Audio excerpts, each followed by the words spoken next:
Fala pessoal, tudo bem com vocês? Vamos falar dos brasileiros na Libertadores na noite desta terça-feira. Inter, Fluminense e Furacão venceram. O Galo não. O Galo emendou a segunda derrota, segue em crise com o Kudê. Será que o Mano Menezes espantou a crise? O Fernando Diniz mereceu a vitória? Vamos falar de tudo isso. Chega mais, eu sou o Chico Garcia. Inscreva-se no canal e vamos juntos!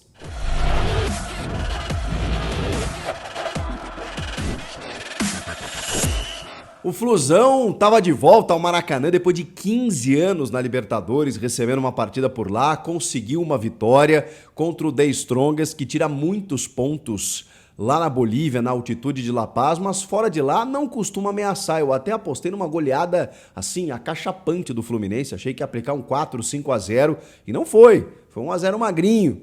E olha que os caras ainda fizeram um golzinho no final, em que a arbitragem marcou falta na origem, eu também achei falta, né, do Triveiro em cima do Nino, né, ele vai nas costas do zagueiro, mas enfim, né, correu um risco tremendo o Fluminense, porque amassou o The Strongest em posse de bola, em finalizações, em precisão de passes. Foi o dinizismo em alta, assim, realmente rodando a bola. O Cano teve muitas oportunidades. Faltou calibrar um pouco mais o pé e a cabeça também, né? Mas o Fluminense criou muitas oportunidades. Construiu o seu gol através de um belíssimo cruzamento, maravilhoso cruzamento de Paulo Henrique Ganso, o maestro pelo lado direito, recebe de um escanteio e dá uma bola meio de... Não é de 3 dedos, né? Ele dá uma bola assim... Eu nem sei explicar, só se você vê o lance... da forma como ele cruza e o Nino vem na medida, assim, se desvencilha da marcação e chega dando um salto na bola para cabecear, a bola entra em cima, assim, um golaço de cabeça do capitão do Fluminense. 1-0. E com isso o Flu conquista esse resultado, com aquele gol anulado lá no finalzinho. O Cano também teve um gol anulado, mas ele estava muito impedido. E aí o Fluminense conquista uma importante vitória, né? A gente está falando de Libertadores, onde sempre é importante vencer. A segunda seguida, né, do Fluminense no seu grupo, que tem, além do The Strongest, também o River Plate e o Sporting Cristal. Essas duas equipes não somaram pontos ainda, mas eles jogam, né? Eles se enfrentam nessa quarta-feira. Vamos falar de Inter e Metropolitano da Venezuela. Gente, o Metropolitano da Venezuela é o 6º, 7º colocado no campeonato Metropolitanos, né? No campeonato venezuelano. E o Inter, assim, preciso dizer com dor que jogou bem. Jogou bem, assim, também a exemplo do Fluminense, teve o domínio, teve a posse de bola, construiu muitas chances. Foi um absurdo, foram 24 finalizações contra apenas 3 do adversário. Foram 14 escanteios contra nenhum do adversário. O problema é que dessas 24 finalizações, 7 apenas foram no gol. Então, assim, a gente assistiu o jogo do Inter, eu dando aquela secadinha, né, como gremista que sou, mas acompanhando atentamente o que o Inter estava fazendo, que já começou pressionado, né, o trabalho do Mano Menezes vem recebendo algumas contestações em relação ao desempenho, por não ter chegado à final do estadual, por ter conquistado alguns resultados, mesmo que positivos, sem grandes atuações e ainda com apupos, assim, com vaias, né? Foi a vitória por 2-1 sobre o CSA, foi um empate lá fora de casa contra o Medellín, deu uma desconfiada e tal. Então o Inter jogava em casa pela primeira vez na Libertadores, precisava vencer contra um time que era o pior adversário do grupo e parecia que tudo se encaminhava para um 0-0. Porque o Inter amassou os caras e assim, era bola na trave, bola no travessão, perda de gol, perda de chute em cima do defensor, assim que o goleiro tá caído. Cara, foi um massacre. Mas o Mano Menezes, que tinha tirado o Luiz Adriano e o Kehler, goleiro, no fim de semana, para colocar o John, aquele que veio do Santos, e também o alemão, o centroavante, ele volta com os dois. Tanto com o Kehler quanto com o Luiz Adriano nesse jogo da Libertadores. E o Luiz Adriano não tá jogando nada no Inter. Aí o alemão entrou e acabou fazendo o gol da vitória lá nos acréscimos, no finalzinho, salvando um pouco, digamos assim, né? Não digo a pele, o cargo do Mano, porque eu acho que ele não seria demitido. Eu acho que se o Inter não vencesse o Metropolitanos hoje, teria uma pressão ainda mais forte.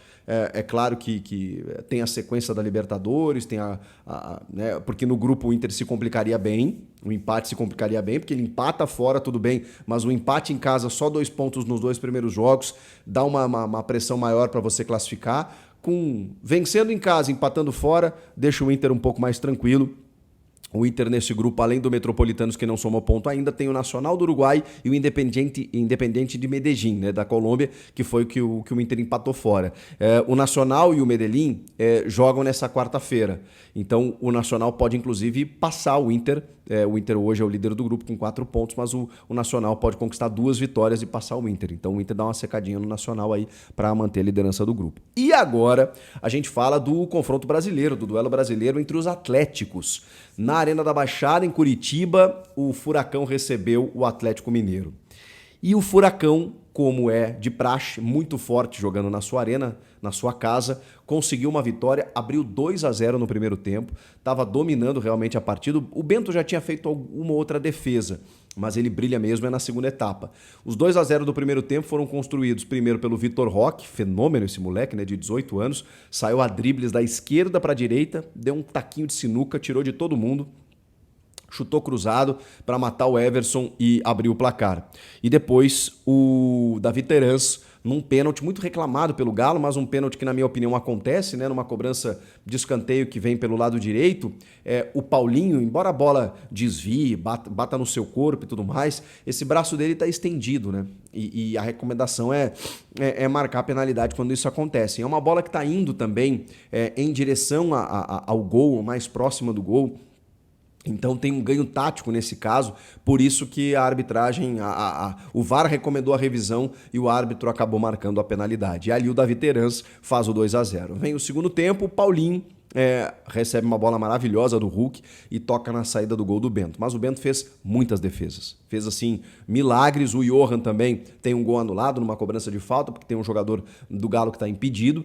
E depois o Johan obriga o Bento a fazer uma baita defesa.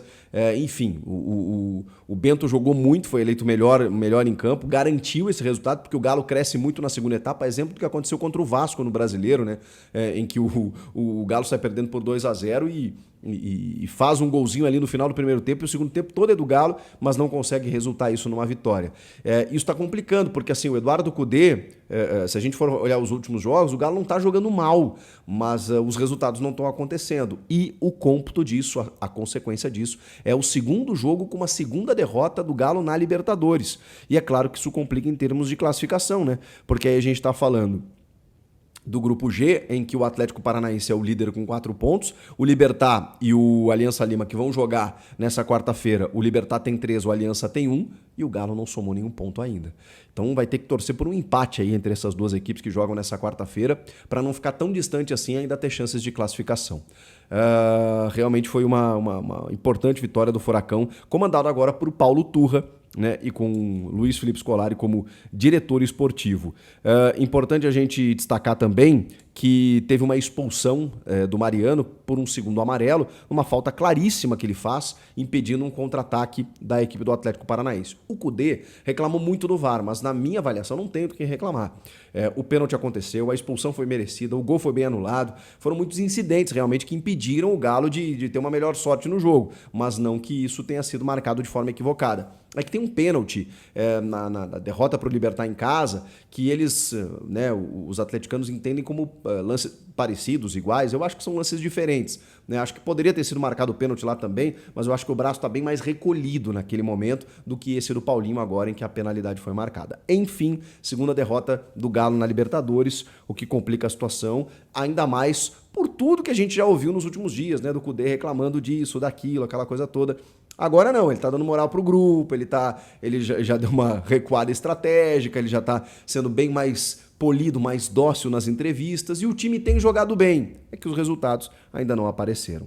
Noite dos Brazucas na Libertadores, só o Galo se deu mal. O resto, todo mundo sorriu. E você, sorriu também? Comenta aqui o que vocês acharam dos jogos, inscreva-se no canal e eu volto na próxima. Tchau!